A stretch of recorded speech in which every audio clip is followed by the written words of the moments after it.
Siema, witam w nowym odcinku z serii Drift Projekt. W dzisiejszym materiale będziecie mogli zobaczyć progres prac przy zabudowie karoserii oraz pierwsze przymiarki w miejscu kierowcy. Ale zanim zaczniemy, partnerem dzisiejszego odcinka jest firma Panta. Panta to firma zajmująca się sprzedażą używanych części samochodowych. Na tej stronie znajdziecie części do Subaru BRZ, BMW i wielu innych marek. Wszystkie części przed sprzedażą są sprawdzone oraz posiadają gwarancję rozruchową. Link do wyszukiwarki części znajdziecie w opisie. A teraz zapraszam na materiał.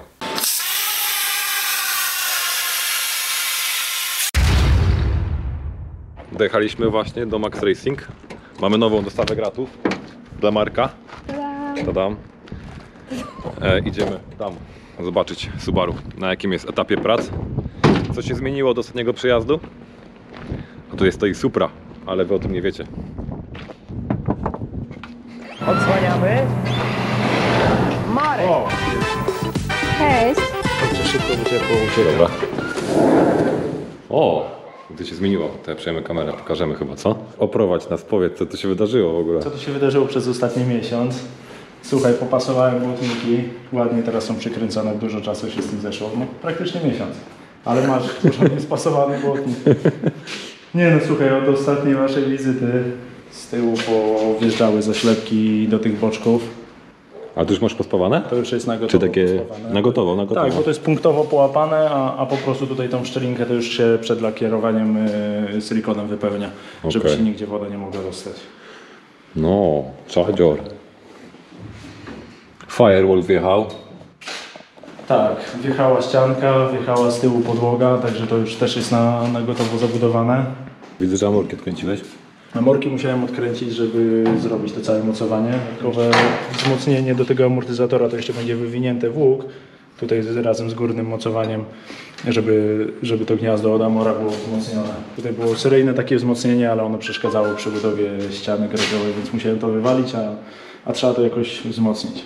Także tutaj tył też jest na takim samym patencie, cały ten baszbar będzie montowany w zasadzie na dwóch śrubkach, można powiedzieć, ale dzięki temu dość szybko będzie można to montować i moim zdaniem fajniej to będzie wyglądało niż takie klasyczne 4 śruby, a dodatkowo tu jest jeszcze przez ta blacha wzmacniająca, ma zrobione uszy, a te uszy są w zasadzie zrobione specjalnie tylko na hamownię. Zawsze jest problem z mocnymi samochodami, żeby ten samochód mocno upiąć do rolek, żeby się nie ślizgał. I często jest problem, że nie ma gdzie tam złapać za zawieszenie i tak dalej. Więc od razu dorobiłem oczka, za które się złapie pasem i porządnie będzie można spiąć samochód na rolkach. On to w ogóle generalnie mega fajnie wyszło, te przytoczenia. To no, też się tym jaram, ale generalnie właśnie sporo takich rzeczy, to w sumie już tam gadaliśmy na samym początku, że sporo takich rzeczy jest, gdzie jest mnóstwo pracy włożone. A finalnie niewiele też będzie z tego widać, bo jak będzie zamontowana chłodnica, dołu nie będzie widać, tutaj częściowo też to będzie zabudowane, tutaj będą jeszcze boki od tej chłodnicy. Ale wiadomo, to są takie smaczki, gdzie jak ktoś jest poważnie zainteresowany i ogląda każdy szczegół, no to sobie dopatrzy takie różne detale. A nie boisz się, że będzie za mały wlot powietrza? W sensie ta przestrzeń nie jest za mała? Chociaż mamy wentylatory mocne, więc... Mamy mocne wentylatory, a tutaj ta przestrzeń, tak jak sobie popatrzysz czasem w samochodzie, gdzie jest chłodnica powiedzmy z przodu zamontowana, to tak naprawdę w większości przypadków 3/4 tej chłodnicy albo no dużo ponad połowę chłodnicy masz zasłoniętą zderzakiem czy tam powiedzmy grillem, więc tutaj mamy taki no moim zdaniem duży otwór, który bezpośrednio doprowadza powietrze na chłodnicę, więc tutaj nam totalnie nic nie ogranicza, tutaj dodatkowo będziemy mieli delikatny daszek, żeby to powietrze jeszcze było... Taką kuwetkę jakby. Taką kuwetkę, oczywiście z takiej blachy z dziurkami, będzie to też tak fajnie wyglądało i się trzymało do tej kupy. Tutaj możecie zobaczyć, jak jest przerobiona cała podłoga. A zrobiliśmy to głównie po to, żeby zmieścił się Winters, tak? Tak, Winters jest dość dużych rozmiarów, a tu ta podłoga oryginalnie miała wnękę na koło zapasowe, więc ona gdzieś schodziła chyba dotąd. A pozostała część też była troszkę niżej niż to, co mamy teraz. A przez to, że wyrównaliśmy razem, to w zasadzie jest tutaj równo z podłużnicami, to zostaje nam koło centymetra mniej więcej luzu od Wintersa. Marek na szczęście ma jakiegoś swojego zapasowego Wintersa. Ja muszę go nabyć, a Marek zrobi całe mocowanie na swoim próbnym Wintersie. Tak więc będziecie mogli to zobaczyć w następnych odcinkach. No i tunel na gotowo. Tunel mamy prawie na gotowo. Prawie? Jeszcze kilka wzmocnień będzie do tego tunelu przyspawanych. Będzie od góry połączenie z klatką. Generalnie mniej więcej w tym stylu to jeszcze będzie podcięcie na rurę, żeby było połączenie z rurą i tam z przodu jeszcze się łapiemy do podszybia. Chodzi też o to, żeby wzmocnić tą rurę, gdzie będzie przyczepiona kolumna kierownicza, bo często jest tak, że jeśli nie ma ta rura żadnego podparcia po środku, to po jakimś czasie zaczyna to wszystko bardzo pracować i od przeciążenia od kolumny kierowniczej zaczyna właśnie gdzieś pękać ta rura, a przede wszystkim w czasie jazdy czuć jakieś takie niepotrzebne luzy, które są wywołane właśnie pracą tej rury, więc usztywniamy ją i usztywniamy właśnie ze względu na kolumnę i usztywniamy dodatkowo, wzmacniamy cały tunel, bo mniej więcej też na tej wysokości będzie łapa do skrzyni biegów. Już nie ma Angola, już nie widać, że to było Angol, teraz mamy zrobione tutaj zabudowę. Ale dziury jeszcze nie ma, nie? Wiesz co, dziury jeszcze nie ma, no bo to najpierw połatam co niepotrzebne, a później będę wiercił, także jeszcze jakieś kilka takich drobnych dziurek zostało do zaspawania. Gdzieś tam jeszcze przy przelotkach, przy klatce trzeba tą ścianę grodziową od razu uszczelnić. Teraz można powiedzieć, że w tym momencie więcej przybywa niż ubywa w tym samochodzie tutaj, bo ostatnim razem więcej wycinaliśmy, a w zasadzie już teraz tylko będzie przybywało. Czyli jak skończymy cały etap przygotowania karoserii, no to wtedy lecimy na lakierowanie. Taka jest kolej, tak. Dzisiaj mamy taki dzień techniczny. Ja przyjechałem też głównie po to, żeby przymierzyć swoją pozycję kierowcy w aucie i też z ustawieniem ręcznego. Ja nie ukrywam, że w Dziku miałem trochę dalej ten ręczny, a teraz jak jeżdżę na symulatorze, to mam dosyć blisko ten ręczny i... No bo ręczny masz przy kierownicy. Przy kierownicy, także jak mam kierownicę, to od razu prawie, że przy kierownicy mam. Tak jest najlepiej. Jest najlepiej, bo jest najszybciej chyba, też żeby zareagować. Najbliżej, no właśnie. Jest wygodnie w miarę.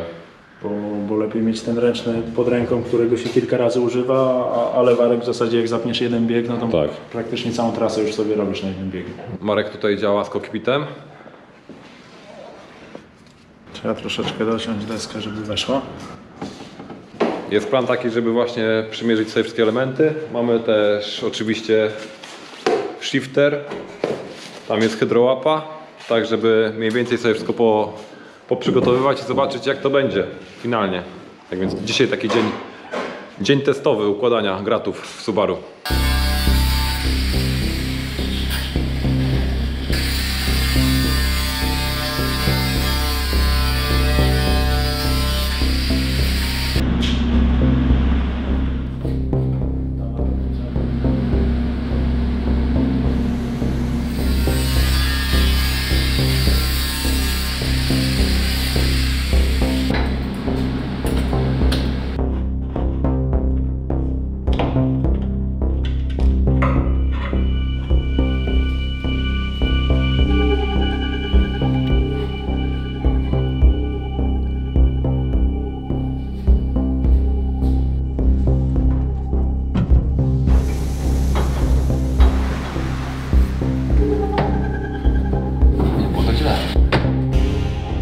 Fajnie jest.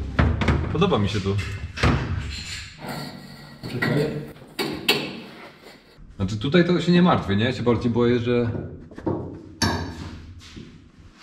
Nie, ja myślę, że właśnie jak będzie przesunięty i będziesz idealnie pomiędzy, to będzie spoko. No bo jak mi się głowa nie będzie mieścić, to ja się załamię, nie? Cały projekt zrobiony. Przygarbiony jeździsz.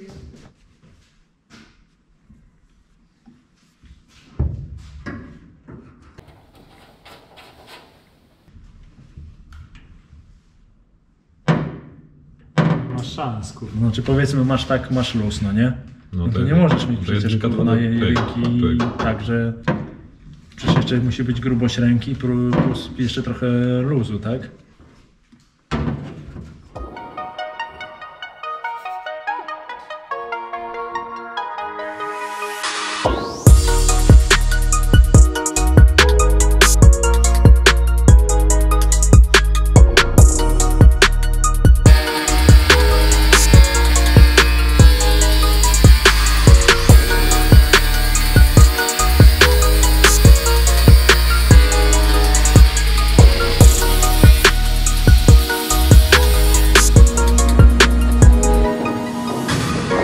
Skróciliśmy cały kokpit, dzięki czemu teraz, jak powiedzmy, mamy tutaj wstępnie przyczepiony shifter, jest dużo więcej miejsca.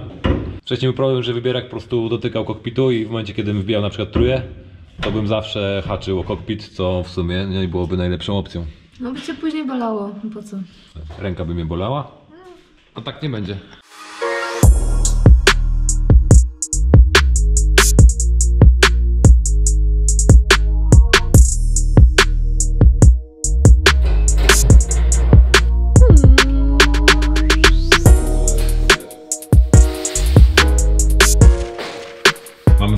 przymocowany, shifter, jak i hydrołapę.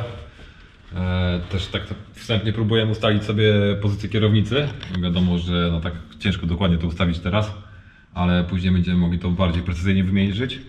Moją największą obawą było to, bo ja jestem dosyć wysoki, że będę głową dotykał klatki tutaj, ale na szczęście zmierzyliśmy sprawę i nie powinno być tego problemu, ponieważ jeszcze tutaj całą podłogę, jakby wszystkie mocowania do fotela będą zrobione na równi z podłogą, dzięki czemu zaoszczędzimy parę centymetrów. I jak tutaj siedzę, to generalnie czuję się bardzo dobrze. Będzie łupane. Truja. Środek wygląda naprawdę imponująco. Nie ukrywam, że się mega jaram. Przy okazji tak naprawdę całego wyjazdu przywiozłem Markowi 2 nowe paczki. Jest to część układu paliwowego, który zaraz Wam pokażę. A to z tego tytułu, że jesteśmy aktualnie na takim brudnym etapie prac. I staram się Markowi dostarczać wszystkie niezbędne części, które potrzebuje, żeby wykonać różnorakie mocowania i tego typu rzeczy. Ponieważ później, jak to już wszystko będzie teraz zainstalowane na takim aucie, później lakierujemy auto. No i w momencie, kiedy już samochód będzie polakierowany, składamy wszystko na gotowo w taki sposób, żeby po prostu instalować wszystkie różne części w gotowe mocowania i przerzucamy się na kamerę z katy i lecimy z unboxingiem.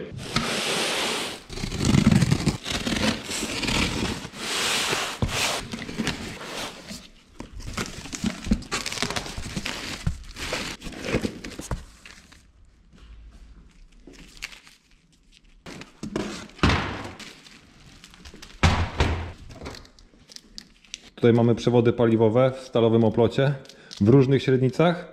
Takie przewody stosujemy w motorsporcie, ponieważ są one bardzo wytrzymałe na różne rozciągnięcia lub obtarcia, ponieważ tutaj mamy po prostu stalowy oplot.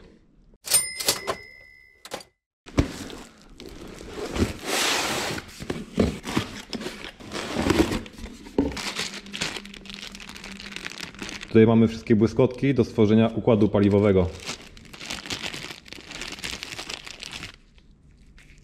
Aluminiowa końcówka do wspawania.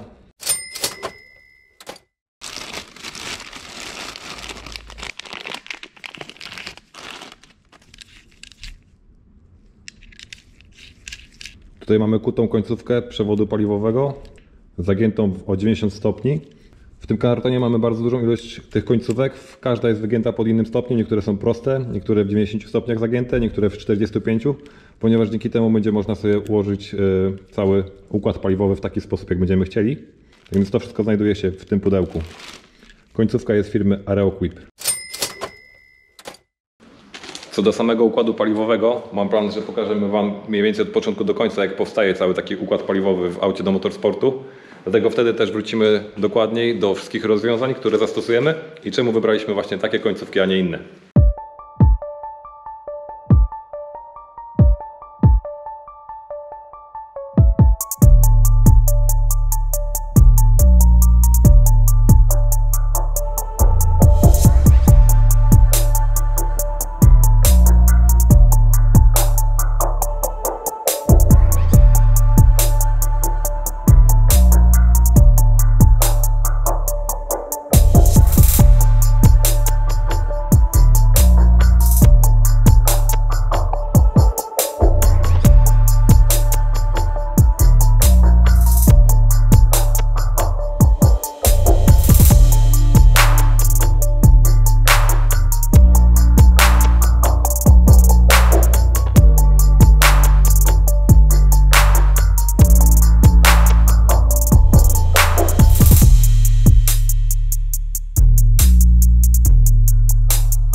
W dzisiejszym materiale to już tyle. Dzięki bardzo za Wasze komentarze w sprawie wyboru lotki czy ducktaila. Tych komentarzy było ponad 1800, więc naprawdę masa czytania. Ja finalnie jeszcze decyzji swojej nie podjąłem. Jedno i drugie ma dla mnie swoje zalety, ale jak podejmę ten wybór, to na pewno się z Wami podzielę tą decyzją. W następnym odcinku ubierzemy Subaru w większość części, żeby zrobić finalną przymiarkę przed lakierowaniem karoserii. Zapraszam również na sklep driftpatriot.com. Macie też w sekcji blog nowe zdjęcia z budowy Subaru. Na bieżąco Facebook, Instagram. Piona.